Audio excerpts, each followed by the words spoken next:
I'm Joy Purdy. And I'm Phil Amato. Let's get straight to your weather and your traffic together. Amanda's watching the roadways for us. Good morning, Amanda. Well, a 50-year-old from Nebraska is accused of attacking his wife with, get this, a sandwich. Yeah, they sent in the CSI unit to go ahead and check out that lunch meat that they had to find in the fibers of the carpet like that. Yeah. Okay. On your right, your vote this morning, all eyes are on Colorado as President Barack Obama and Governor Mitt Romney prepare to square off in the first debate of the presidential election.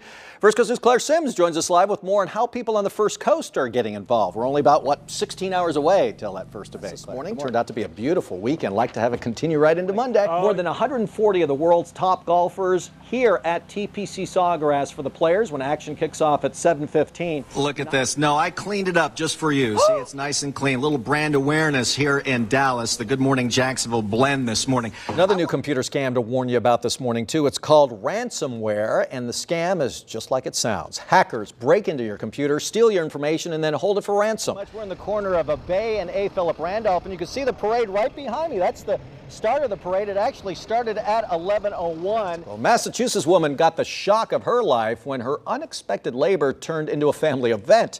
That's because the first responder to her home was her husband's uncle. This morning, 16 foreign ministers from Arab League countries will head to Gaza in an attempt to broker a ceasefire between Israel and Hamas. Absolutely. We can drop it right in there right now? You can. You sure? Absolutely, Okay, you here can. we go. Right now, 4:31, the Black Friday deals have already started, of course, at some stores, but at others, die-hard shoppers still waiting in line. Mike, and you're right, your vote this morning, Barack Obama and Mitt Romney agree that creating jobs is critical for Americans, but they have very different views of how to accomplish that mission.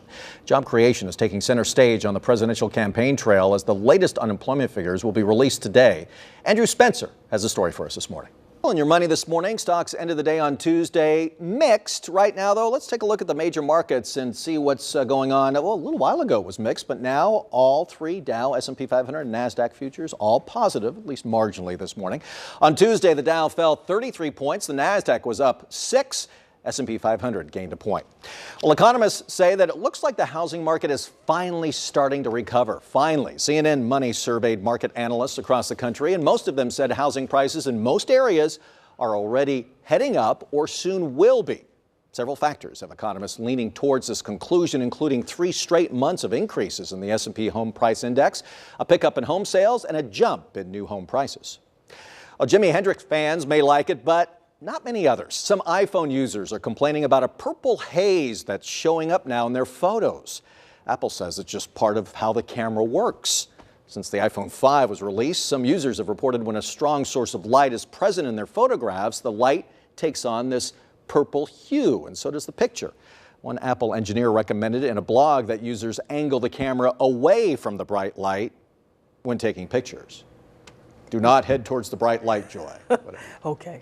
Well, Joy, kids had better dust off their gym shoes today. That's because it's International Walk to School Day. That's right. First Coast News' Katie Jeffries is walking the walk this morning in San Marco. Good morning, Katie.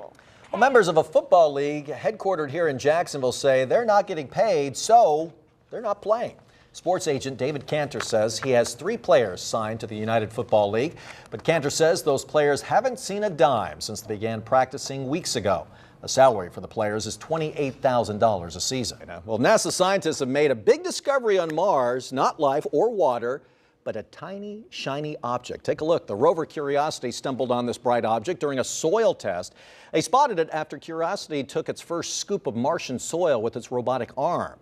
So the question is, what is this tiny, shiny thing? Space junk or maybe leftovers from an ancient alien civilization?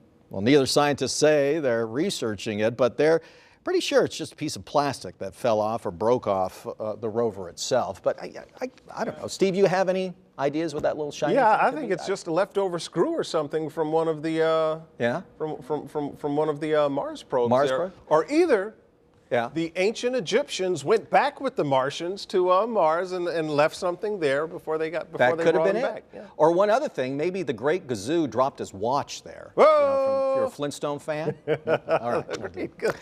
Well, the most recent numbers on Americans and religion show 1 in 5 people are religiously unaffiliated. That's the highest percentage ever, according to a Pew Research survey. And that number is even higher among adults under the age of 30. 1 in 3 Americans in that age group is not affiliated with a religion.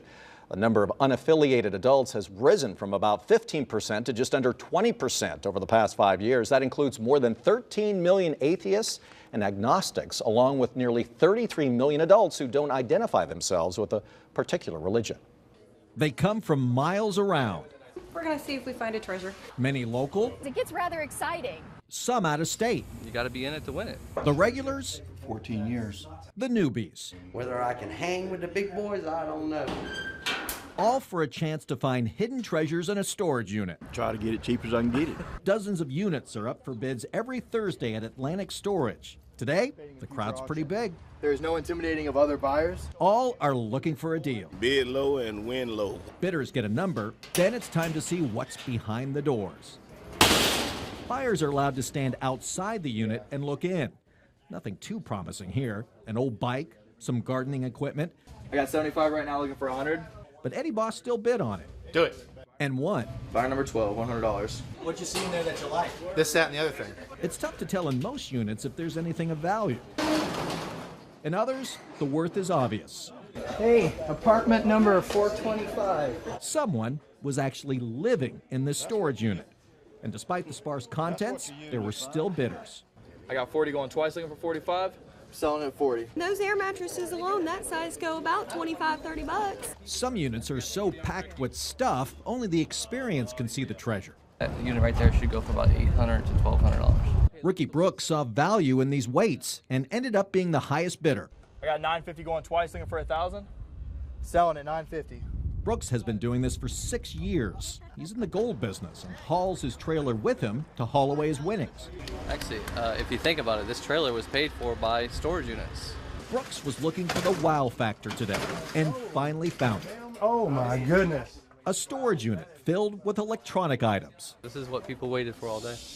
vintage arcade games, old monitors, and what possibly looked like slot machines there lined up on the side. Brooks won the bid. Selling at $1,200. It turns out those weren't slot machines. These are empty cases here. But those are the risks for professionals and amateurs alike. Brooks ended up buying about a half dozen units and spent about $5,000. He didn't find any gold, but he still hopes for a 100% profit. In the 60s and 70s, this was the place to be on Friday and Saturday nights. But it looked more like this. Jacksonville teens packing Main Street, cruising the Strip. It was just bumper to bumper. All we did was ride. It was the freedom of the automobile. A few of those former cruisers are here at their former hangout, the Crystals on Main, ready to relive their youth in a few weeks. Some dressing the part, others driving it, preparing for the historic Springfield Main Street cruise on the night of June 23rd. Cruise Main Street like you used to, enjoy the businesses here, eat at some of the restaurants, hook up with your friends, just do what you want, have a good time. Diane Winters used to work at the Crystals as a car hop in the 60s. The guys would want phone numbers, so I would write it on the napkins, but I didn't have a telephone. Got nice tips, though. So you duped them? I did. Everyone remembers the car they drove A 57 Ford. I had a 49 Ford business coupe. and a strategy for cruising the Strip. We could pick up the most girls. I mean, come on. We'd come down Main Street trying to see the guys and the people from school. That's when gas was cheap. 29 cents a gallon or less. During the cruise June 23rd, Crystal Burgers on Main will be even cheaper than they were 60 years ago. We're offering free Crystal Burgers to the people that are participating in the cruise. And there's more fun. Here at the corner of 4th and Main at the car wash, there will be a makeshift drive-in theater. The feature movie? American Graffiti. There will also be a band.